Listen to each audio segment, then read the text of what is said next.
नगर में दो भाई राजू और दीपू नगर के एक गैराज में मैकेनिक का काम करते थे। दोनों बहुत मेहनती थे। एक दिन गैराज में काम करते हुए भाई मैं सोच रहा था अगर हम ऐसे ही काम करते रहे तो एक दिन अपना एक गैराज खोल लेंगे और फिर जल्दी ही दूसरा और फिर तीसरा और जल्दी ही हर शहर में अपना एक गैराज होगा। ये कहने के बाद दोनों राजू और दीपू अपना काम बंद करके मुस्कुराते हुए ऊपर की ओर देखते हुए अपने ख्यालों में खो जाते हैं। सपने में राजू और दीपू अपने नए गैराज के उद्घाटन की रिबन काट रहे हैं। तभी पीछे से उसकी पीठ पर कोई धक्का देता है और दोनों घबरा के सपने से बाहर आते हैं। राजू के बगल में उसकी गैराज का मालिक, ग्रे शर्ट, काले पैंट, सिमटे हुए बाल और आंखों पे चश्मा। तुम दोनों से एक काम सही से नहीं होता। कल एक गाड़ी तुम लोगों ने बना के दी थी। ग्राहक का फोन आया था, उनकी गाड़ी से धुआं निकल रहा है और रास्ते में बंद हो गई है। ये 1 महीने में तुम्हारी 8वीं शिकायत है। मैं तुम दोनों को अभी काम से निकालता हूँ। निकल जाओ मेरे गैराज से। मालिक, पर यह भी तो हो सकता है उसकी गाड़ी खराब हो। हमने तो ठीक से ही काम किया था। खराब गाड़ियों को ठीक करना ही हमारा काम है। निकल जाओ यहाँ से। और मालिक दोनों को धक्के मार के बाहर निकाल देता है। राजू और दीपू अपने छोटे से कमरे की बिस्तर पर हैं। सामने की दीवार पर विष्णु भगवान की तस्वीर टंगी है। दीपू राजू से, भाई, हम हर जगह मन लगा के काम करते हैं, फिर भी हमें हर जगह से निकाल दिया जाता है। किसी को हमारी कद्र ही नहीं। हाँ भाई, यहाँ किसी को हमारी कद्र नहीं है। चल किसी दूसरी जगह जाते हैं, वहाँ शायद हमारी कीमत हो। भाई, पर हम वहाँ करेंगे क्या? याद है माँ कहती थी कि भगवान का नाम लेने से सब मिल जाता है। हाँ, चल सामान बांध, अब हम यही करेंगे। भगवान का नाम लेंगे और पैसे कमाएंगे। वो कैसे? अरे हम बाबा बन के लोगों को ज्ञान देंगे और उनसे पैसे लेंगे। वो तो ठीक है, पर हम लोगों को क्या ज्ञान देंगे? अरे वही जो माँ हमें देती थी। तू ज्यादा सवाल मत कर, सामान बांध। हम राजा सूर्यदेव के चंपक नगर जा रहे हैं। चंपक नगर में राजू और दीपू गेरुए धोती और गेरुई शॉल में, कंधे तक बाल, गले में रुद्राक्ष की माला, पैरों में खड़ाऊ, कंधे पे लटकी मटमैली गठरी, कलाइयों में बंधी रुद्राक्ष की माला, एक बड़े बरगद के पेड़ के नीचे बने चबूतरे के सामने। ये राजा सूर्यदेव का चंपक नगर है। हम यहीं से शुरू करेंगे। दीपू सुन, आज से तेरा नाम दीपू नहीं दीपेश्वर है, समझा? और मैं एक सिद्ध योगी। मैं यहाँ बैठता हूँ और ध्यान करता हूँ। तू नगर में जाके ये खबर फैला कि एक सिद्ध योगी आए हैं जो हर समस्या का हल देते हैं। ठीक है, मैं जाता हूँ।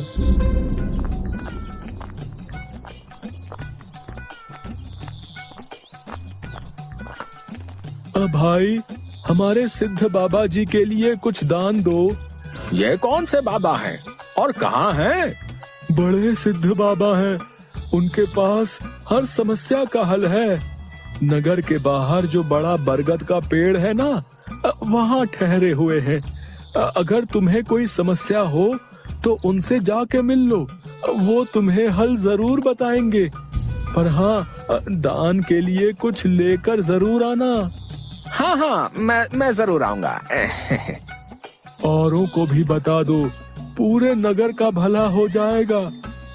जरूर बाबा जी, जरूर।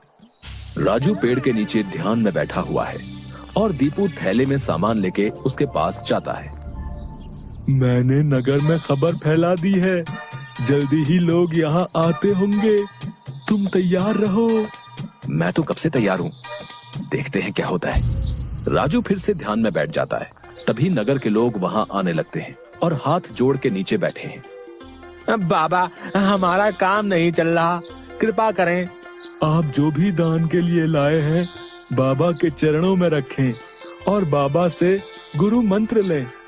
दुकानदार राजू के पास पैसे रखता है और हाथ जोड़कर खड़ा हो जाता है। राजू इशारे से दुकानदार को अपने पास बुलाता है और उसके कान में कहता है, श्री राम। हर बिक्री के समय मन में ये नाम का जाप करो, बिक्री बढ़ जाएगी। याद रहे, अपना ये मंत्र किसी को नहीं बताना, अपनी पत्नी को भी नहीं। जैसी आपकी आज्ञा बाबा जी। महाराज, आप राजकुमारी के लिए एक योग्य वर तलाश रहे थे। हमारे गांव में एक सिद्ध योगी आए हैं जो तेजवान हैं और राजकुमारी के लिए एकदम श्रेष्ठ हैं। गुरुदेव, मुझे आपके चयन पर पूरा विश्वास है। अगर आपने चुना है तो वो राजकुमारी के लिए अवश्य ही उत्तम होगा। सोने जवाहरात और अनेक उपहार लाओ।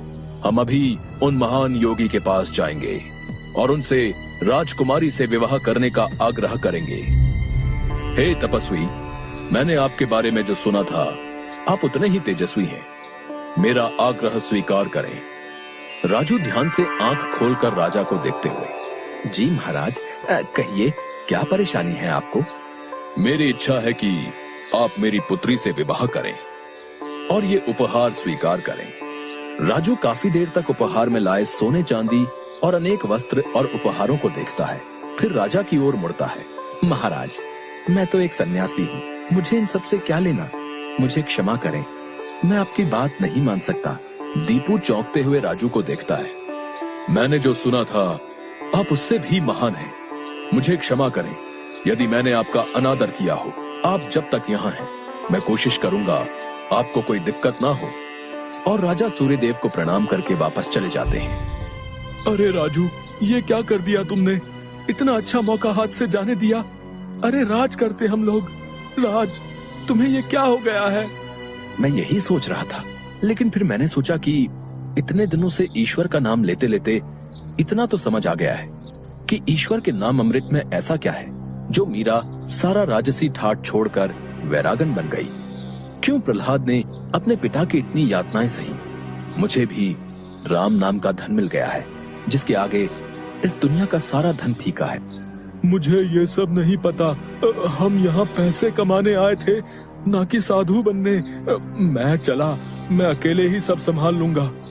तुम्हें जो ठीक लगे करो, पर अगर किसी मुसीबत में फंस जाओ, पूरी श्रद्धा से ईश्वर का नाम लेना, तुम्हारी मुसीबत दूर हो जाएगी। तुम्हारा दिमाग खराब हो गया है। इतनी आसानी से मुसीबत दूर होती तो सभी खुश होते। राजू बस उसे देखकर मुस्कुराता है और ध्यान में बैठ जाता है। दीपू अपनी पोटली उठा के गांव में चल देता है। क्यों भाई, कैसा चल रहा है? हाँ भाई, सब बढ़िया है और अब घर में सुख शांति भी है। ये भी बेवकूफ बन गया। राजू है तो चालाक। उसने ऐसी युक्ति की कि कोई उस पर सवाल नहीं उठा सकता। कुछ राशन दान करो। जरूर। दुकानदार राजू के थैले में चावल डालने जाता है। तभी दीपू, ये क्या दे रहे हो? इतनी मिठाइयाँ और मेवे तुम्हारी दुकान में है और तुम ये कच्चे चावल दे रहे हो? इनमें से कुछ दो। पर बाबा तो ये सब नहीं कहते। तुम्हें क्या करना है? जितना कह रहा हूँ वो करो। दीपू आगे जाता है और जोहरी की दुकान में दुकानदार से, और भाई जोहरी, कैसी चल रही है दुकानदारी? बाबा की कृपा से सब बढ़िया चल रहा है। कहिए क्या सेवा करूं? बाबा के लिए कुछ दान दो। इससे पहले कि इन्हें मेरी असलियत पता चले, इनसे तगड़ा दान लेके गांव से गायब हो जाऊंगा। फिर ये लोग राजू के पीछे पड़ेंगे तो उसे समझ आएगा। बाबा के लिए कुछ दान दो। जौहरी पैसे निकाल कर देने लगता है। अरे ये क्या भीख दे रहे हो? बाबा की कृपा से तुम्हारी दुकान चल रही है। इतने सारे जवाहरात हैं, इनमें से दो, कुछ कीमती सा। जितना दोगे उससे ज्यादा मिलेगा। ये बाबा को क्या हो गया है? कोई नहीं, बाबा को देने से मेरा क्या घटेगा। जौहरी एक सोने की हार दीपू को दे देता है। ये लीजिए बाबा। अच्छा धन बटोर लिया है मैंने। इससे काफी दिनों तक काम चल जाएगा।